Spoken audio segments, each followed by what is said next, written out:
to Healthy Perspectives with Jeremiah, a podcast that brings you current social and cultural issues through a clinical lens.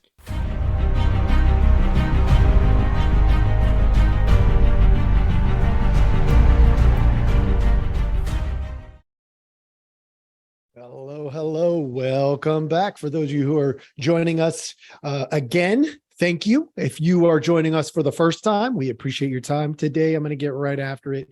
We have You're the Problem, segment number 17. Yep, we have kept this thing going for a while. It seems to be gaining some good traction out there. I've noticed that I have followers of this particular segment.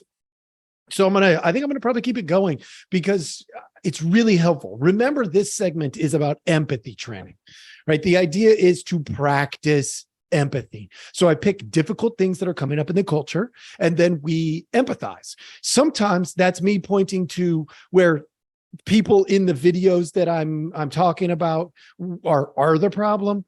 Oftentimes, it's me helping others see that there's multiple angles to every issue. Okay. Today, that's the one we're going for. I am going to point to some problems that I see within this video and some successes that I see within the video. But today we're going to get after just a guy who some of you probably know, whose name is Andrew Tate, and Tucker Carlson, who recently got together for a very lengthy interview. And in complete transparency, I haven't actually finished the video.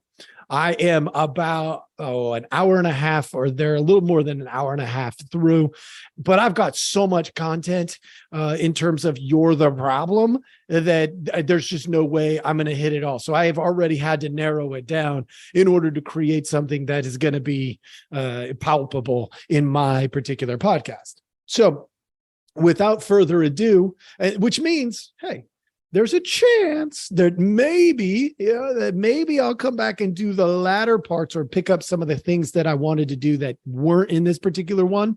But we'll see.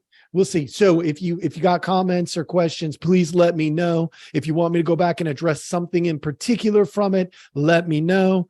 And maybe, just maybe, we'll do that. So without any more waiting, let's get to the shared screen so y'all can see what I'm looking at. And boom, share. I got to go way back. We are going back. For those of you who have seen this, we're going to go back near. You're still. Whoa, sorry about that. Apparently, I had the sound on already. But the very, very beginning of this, we had. I'm going to 2 minutes and 20 seconds or thereabouts. 2 minutes and 20 seconds to 2 minutes and 43 seconds is going to be my first clip. All right, so take a listen and we will pause and discuss. Accused of pimping. Yeah, no, that's nothing to do with any of this case. Absolutely nothing. And it's kind of scary because the crime in itself of human trafficking is a unique one because they can ignore the statement of the victim. So the girls have come forward and said, this is insane. You've just picked us because we're near Andrew and we're his friends. But the whole idea of the crime is they can say that she's brainwashed, right? She's under duress. So you can ignore her statement. State says she's a victim, regardless of the fact that she says she's not a victim. Okay, let's take a listen to what we just heard. What we heard is Andrew Tate is being accused of trafficking. Now, laws are different in different places, but this particular offense comes with a certain connotation. Like when we think about, especially here in the United States, well, probably all over the world, when we think about trafficking, what we are not thinking about is a good dude. We're just not thinking about, oh, this is a good dude. We wouldn't do that. What we would think about is this is a problem. This is a problem.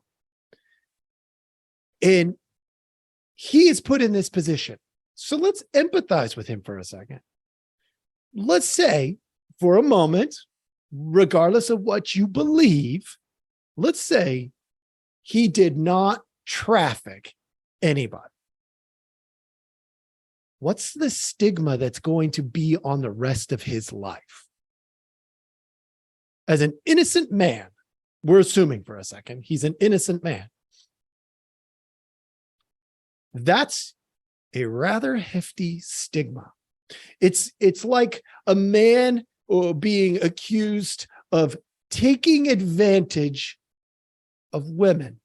It's not the same as, but it could be assimilated with rape.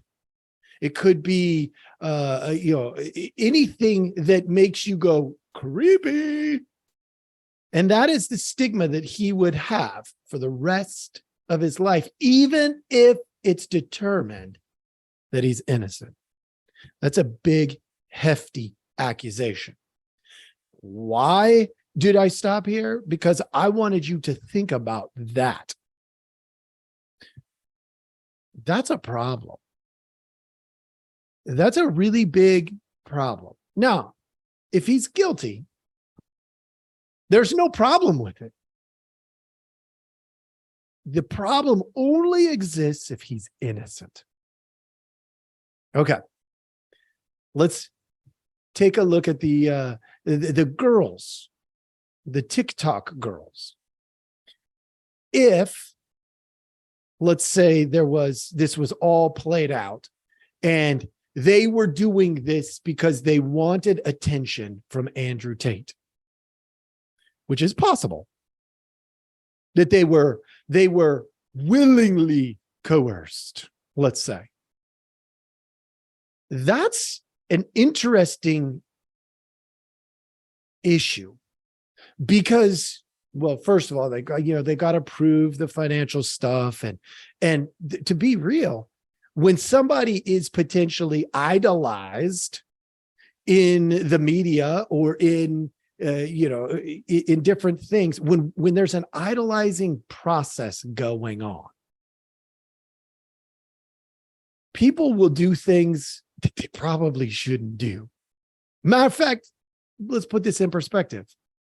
Grown women probably do things for Andrew Tate that they probably shouldn't participate in, right? Maybe they send him nudes, or maybe they don't. Maybe it's conceivable that this was something they were doing to try to get his attention.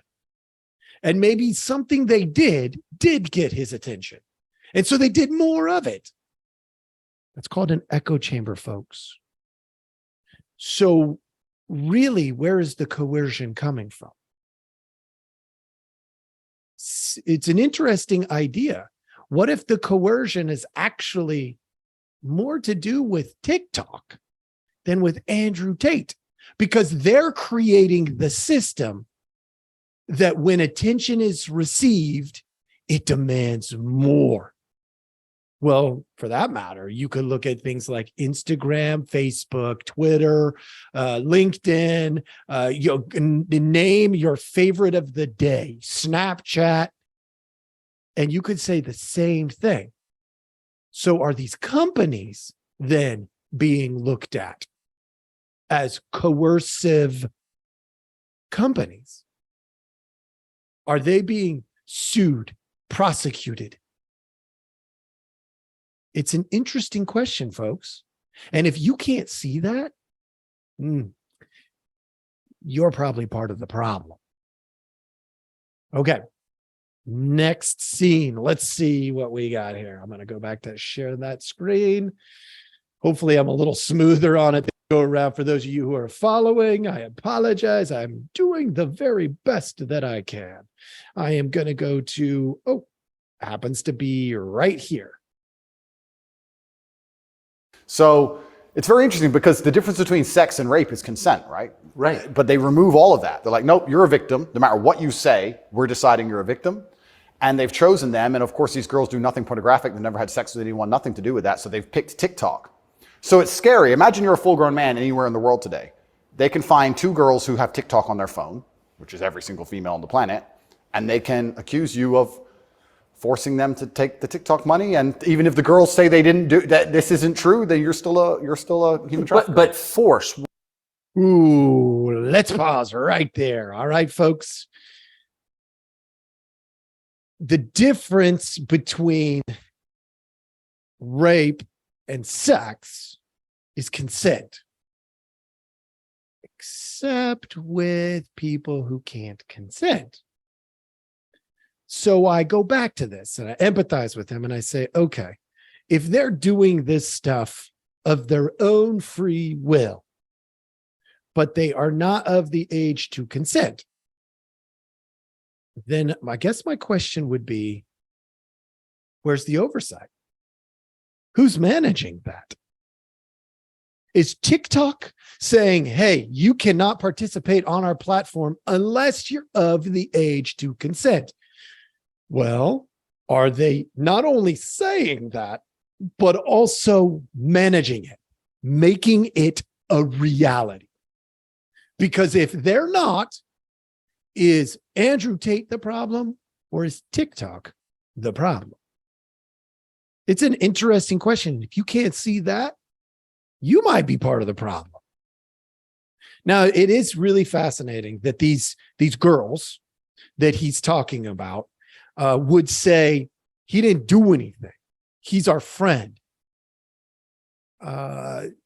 Maybe I do, like, let's be real. If I'm being really authentic here, he's not an old man, but he's not a young man, not super young. I think, what is it, in the 30s, 34, 35, something like that, I think. And he has influence. Why would he be giving very much of his time and energy to really young girls? It does beg the question, what are you doing, man? Now, if they're family, great. If they're friends, great. Meaning they're friends of, people he knows, or daughters of people he knows. Okay, I get that that's going to happen. And to be a nice guy, I try very hard to be a nice guy myself. But I don't just go hang out with super young girls. So I don't know about that. There's something there that probably needs a little bit of attention. But he's not wrong when he said consent matters. Because as a clinical counselor, informed consent is like day one stuff with every client, because consent matters. Well, what if they're underage coming to see me? Because I do see kids sometimes. I don't see kids too often anymore. And most of the kids that I see are, teenage and older. Like, I consider them kids, 20s, early 20s, but they're young people. For me, they're young. And obviously, before they're 18, consent is one of those interesting dilemmas, because parents have to sign them in. I got parent signatures, but the kids then can come on their own.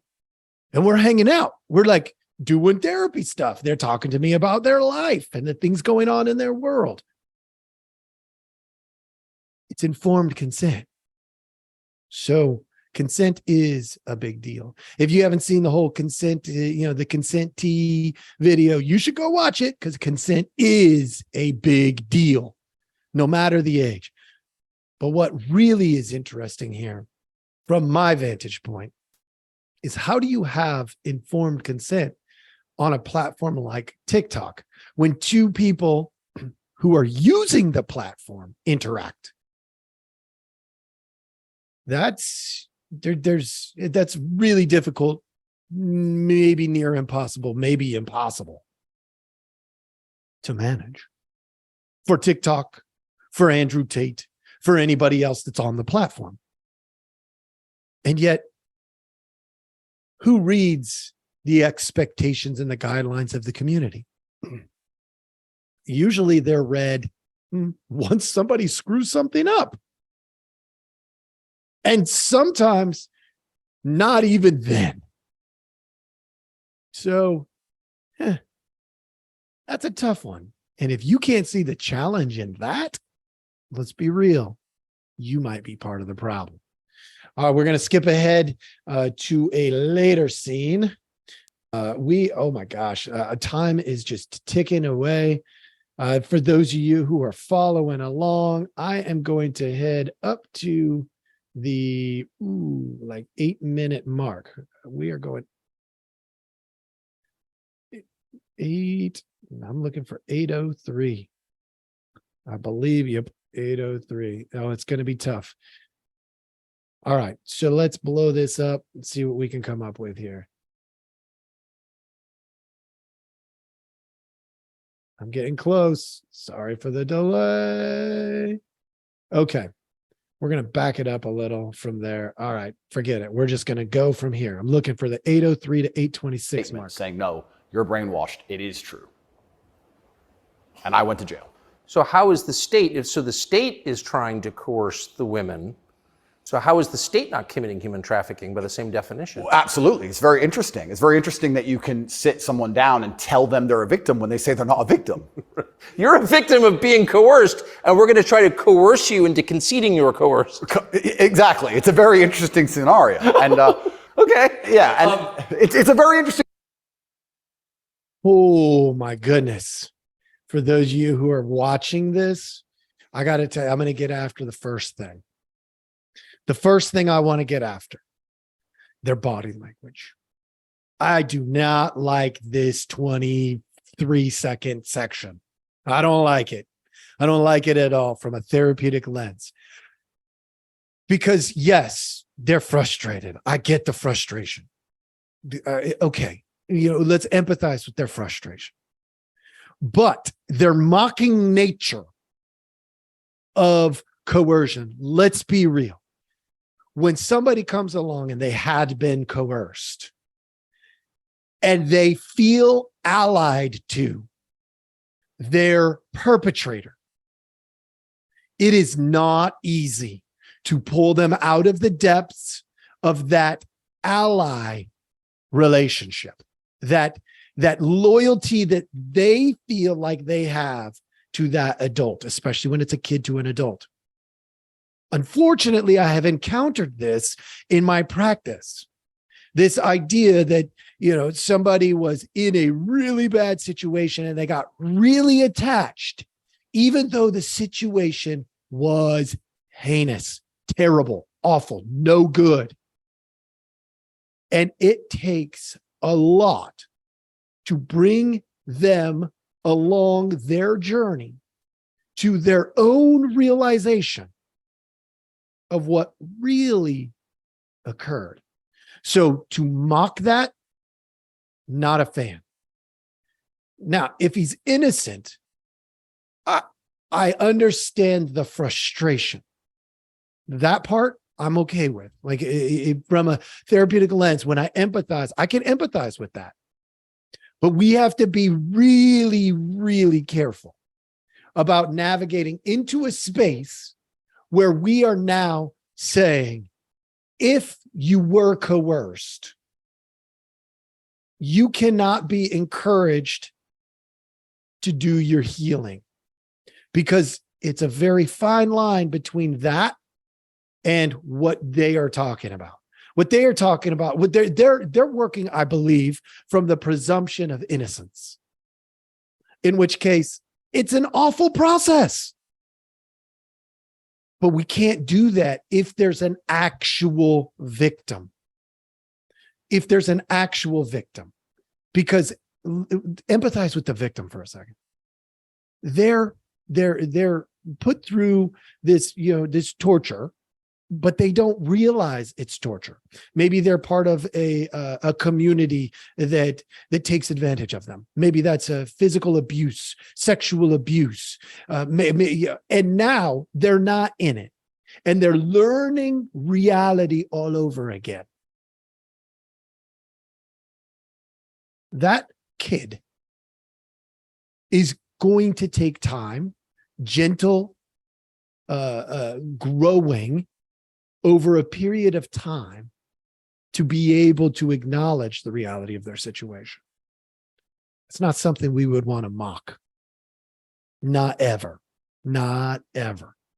And I can understand how it could happen on accident from irritation, frustration, stuff like that. But no, let's not do that. Let's not do that, please. And if you can't, by the way, see that, you might be part of the problem. You're assuming innocence, not assuming that maybe there is a victim. Now, if you know Andrew Tate personally, then great. Like, you know he's innocent. Okay. I have seen those other situations, though. Not pretty at all. And not a real super classy way of handling that, in my opinion. All right, let's go back to the video. Looks like I'm going to get through. All right, maybe one or two more. All right, 1754 for those of you following along. Scenario, and I would. Sorry about that. I got to move way forward. And perfect. Let's go with right here. Were not particularly helpful, let's put it that way. They weren't very interested in me being locked up without charge. They didn't seem very interested in getting me out. But you're an American citizen. Absolutely. And so you're an American passport holder. Correct. So I think the average American believes, perhaps falsely, that if you are accused of a crime in a foreign country, particularly a less developed country like Romania, you go to the U.S. Embassy and someone takes an interest in your case just to make sure that your treatment falls within, accepted standards of justice. Yeah, they came to see me, but when I was asking them what they can actually do about all of this, they weren't particularly helpful.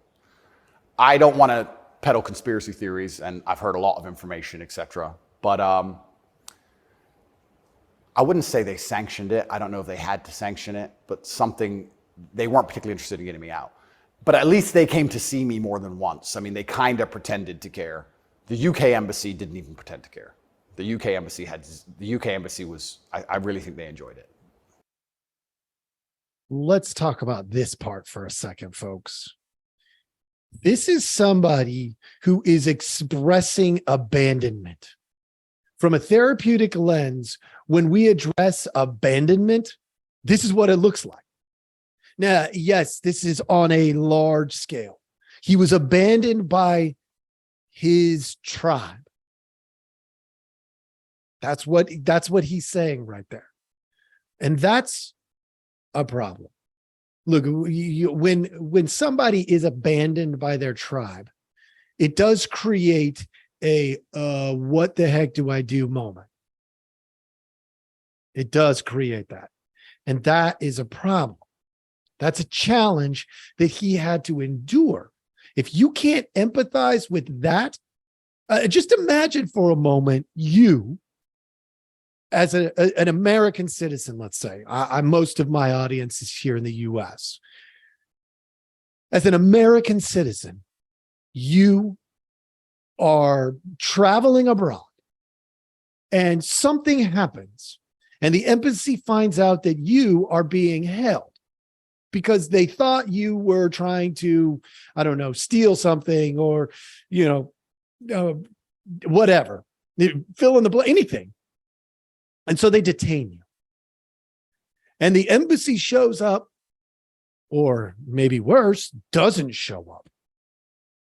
But they know. Because it's Andrew Tate. How did they not know? Of course they knew. They watched it all happen on a screen. So that kind of abandonment, if you were there, oh my gosh.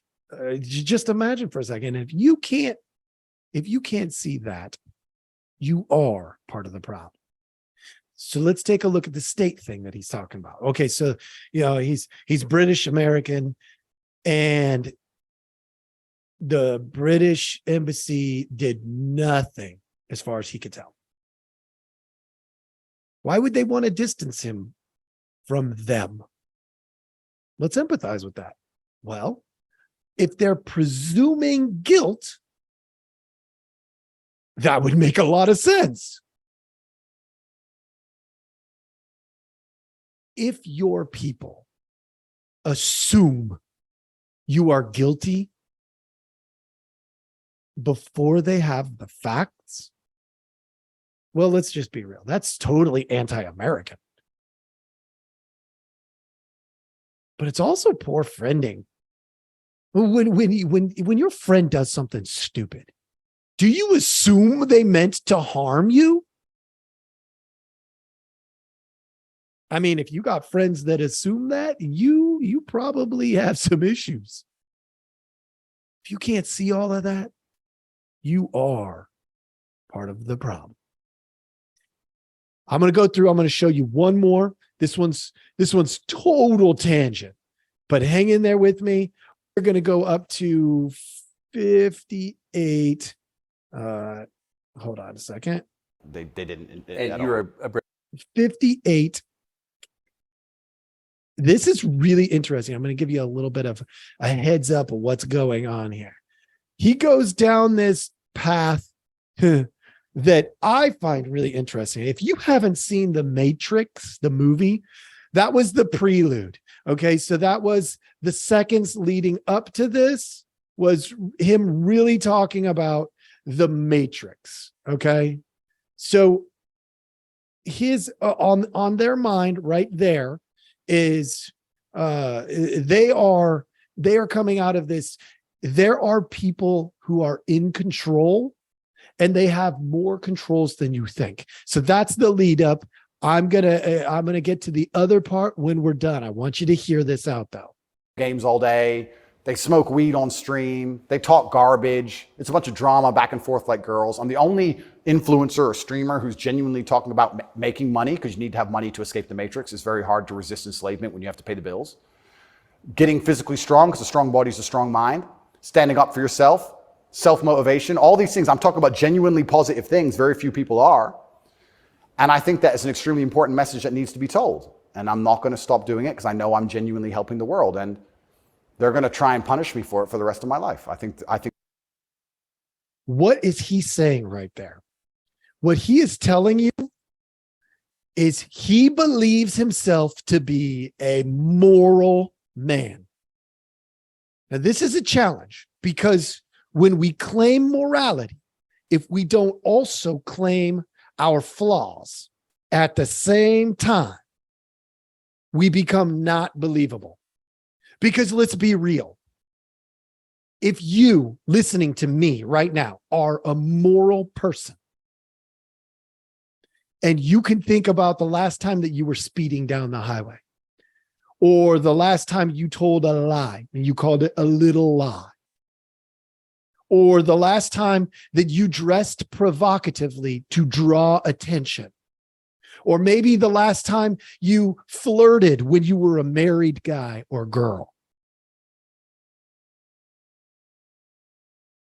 If you're going to claim the moral high road, your life will be scrutinized.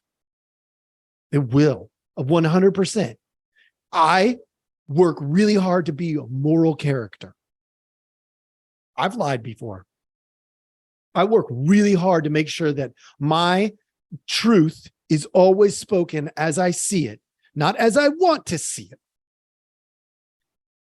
But it wasn't like that 10, 15, 20 years ago. I have been progressively improving in those things. No, I remember the day I last bought a lottery ticket. And then I realized, wait a minute, you're going, what? A lottery ticket? How does that have to do with morality? I should have been giving that money to my church, not to my government or the private sector that manages the government contract, because all of those have to be approved through the state. See, we could get really, really scrupulous when it comes to morality. So if you're going to claim morality, and this is something that I would straight up say to Andrew Tate if I had an interaction with him, be careful, man. Be careful. Because everything in your life will be picked apart. For instance, we could pick apart the laughing about the state coercing because I was potentially or being presumed to be coercive. So then they came on my heels and coerced. And then we come in here and we laugh about it. He talked about money physical, strength. Look, some of the things he talks about are fantastic. Eat, sleep, exercise. You've heard me say it. But the idea of us and them is problematic. When we create the message of us and them, okay, let's go all moral on you. All right. A lot of people on this planet would know the name Jesus. And if I'm going to go all moral on you, let's just go right there. Some would suggest that he was just a really good man. Some would suggest that he was a prophet. Some would suggest that he was the Son of God himself and part of the triune God, the Father, the Son, and the Spirit. But let's take a look at the message that he gave our world. In the beginning, there were the Jews and everybody else. And what did Jesus say? Jesus said, all could be welcomed if you believe. Gentiles too? When in this particular section, he addresses the morality, which means we have to look at all morality, not just what we want. And we have to say, is it really an us and them? So with that, I'm going to go ahead. I'm going to do one more because I've got to do this. This is too good to not do. And so for those of you who are, looking at the clock, which I don't know if you do that or not. Some of you probably do. Some of you probably don't. This is going to be a little longer, but you can see how when he was talking about this issue, it's going to lead to a topic that is extremely intense on all fronts, in all nations, in lots and lots of ways. So we are going to jump to it, and we are going to take a look at this section. Very interesting to me, because when we talk about morality, we talk about us or them, and then we turn around and we want complete inclusiveness.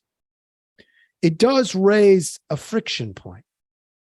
And that friction point, which we are dealing with in every nation, is the idea of the haves and have-nots, or as they're going to talk, slavery. I think by also pushing this racism argument, it's also very much the same thing. I think if you adopt that mindset, if you wake up and you're a particular color, you're purple, and you believe purple people can't make it, what's your chance of making it? Zero. Yeah. Right? So that's what's so destructive about it. This is what I'll even argue when I argue this point with people and they try and say, oh, but this happens, and they pull out these statistics and all this garbage from the Matrix. I say, listen, even if the world's racist against purple people, the best thing you can do is be such an exceptional purple person that they need you, and they need you. The only answer is hard work. The only answer is self-accountability, masculine essence, honor, dignity, making your ancestors proud of you because you hold the same last name as them. The answer is the same regardless anyway. But when people like Kamala are pushing this racism. Very interesting. So he's talking about the haves and the have-nots. And he suggests, before that scene actually happened, he was talking about slavery. He was talking about the every nation has had slaves. If you're Chinese, there's been slavery in your country. If you're Indian, there's been slavery in your country. If you're Japanese, there's been slavery. If you're Russian, there's been slavery. If you're American, there's been slavery. Every nation has had slavery. And then he goes to that. He goes to, if you were born a purple person, be the most exceptional purple person you can be. not wrong.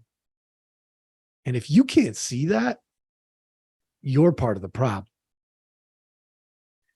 We all have our things. There are Black people who had challenges. There are white people who had challenges. There are brown people who had challenges. There are tall people who've had challenges and short people who've had challenges.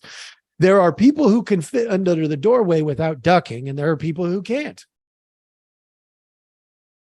If you're going to be tall, be the best tall person. If you're going to be small, be the best small person. He's not wrong. Like, what is it? What's your other option? Oh, wait.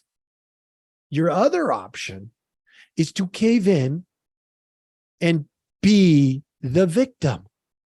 Take on the mentality of I'm screwed because I'm Black or white or brown or tall or short or fat or thin or whatever.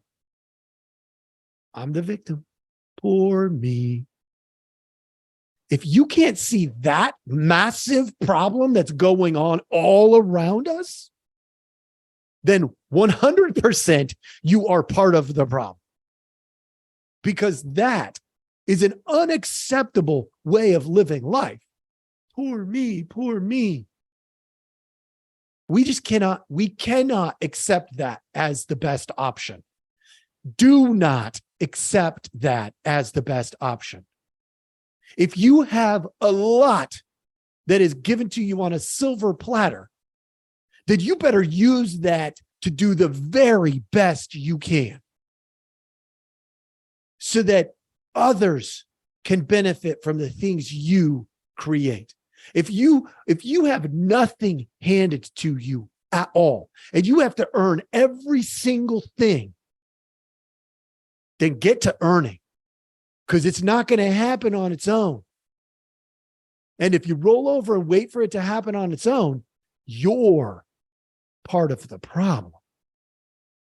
Get your butt up, get to work, be the best purple person you can be.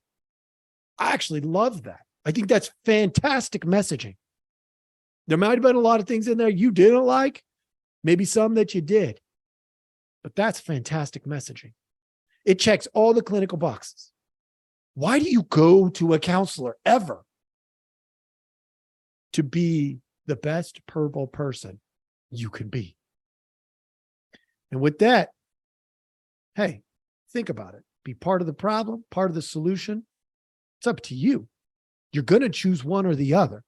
Because if you're not part of the solution, well, then you are part of the problem. Thanks for joining us. Have a great day.